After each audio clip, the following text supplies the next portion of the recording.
কথাটা শুরুটা ঠিক কর। কেন সখী? না তুই এমন ভাবে বলছিস বধুর মুখ, মানে বধু তোর কাছে দাঁড়িয়ে আছে তুই দেখছিস আর বলছিস।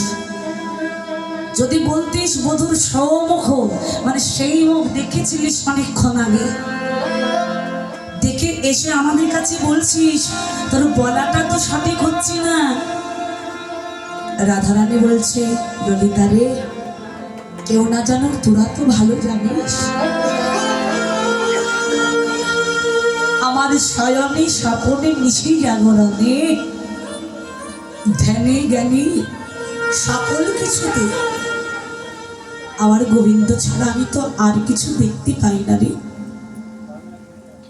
সকল কিছুতে শুধু গোবিন্দকে দেখতে পাই। সত্যি বলছি সই, এই দেখ আমার গোবিন্দ যেন আমার সাক্ষাৎ দাঁড়িয়ে আছে। আর যদি তোরা বলিস চোখটা বন্ধ করতে, চোখ দুটো বন্ধ করলেই যেন গোবিন্দ আমার হৃদয় মন্দিরে ভেসে ওঠে। আমি নয়ন মদিলেও তাকে দেখতে পাই, অন্যলিত করলেও আমি যে তাকেই দেখতে পাই। তাই তো আমি রূপ দেখতে দেখতে তোদের কাছে বলছি হরিবল। এই দেখো, আচ্ছা আমরাও তো এই জগৎ সংসারে আমরাও বাদিনীর ঘরে, একটু শোনো, বাদিনীর ঘরে বসে আমরাও সংসার করছি। রাধারানীর মতো কি আমাদের প্রাণ কাঁদে গো? কাঁদে? কাঁদে না।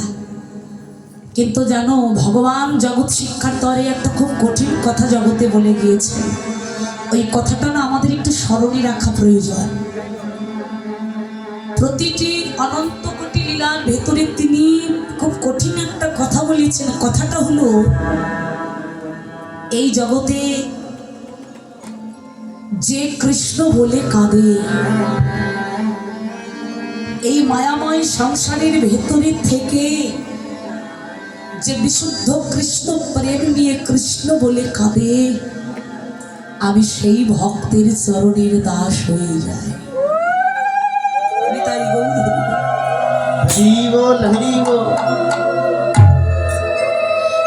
শুধু তাই নয় মা, শ্রীমতী রাধারানী যেদিন মানিনী হয়ে মান মঞ্চে প্রবিষ্টা হয়েছিল, একটু স্মরণ করো, সেই দিন রাধারানীর মান ভাঙাতে গিয়ে গোবিন্দ রাধারানীর চরণটা ধরে বলেই ফেলেছিলেন, এই কথাটা বলেই ফেলেছিলেন, রাধে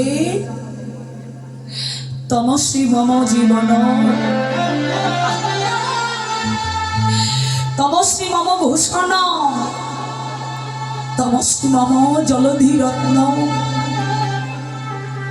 তুমি আমার জীবন রাধে, তুমি আমার ভূষণ, তুমি আমার সাগর সেচা সেই রত্ন মানি।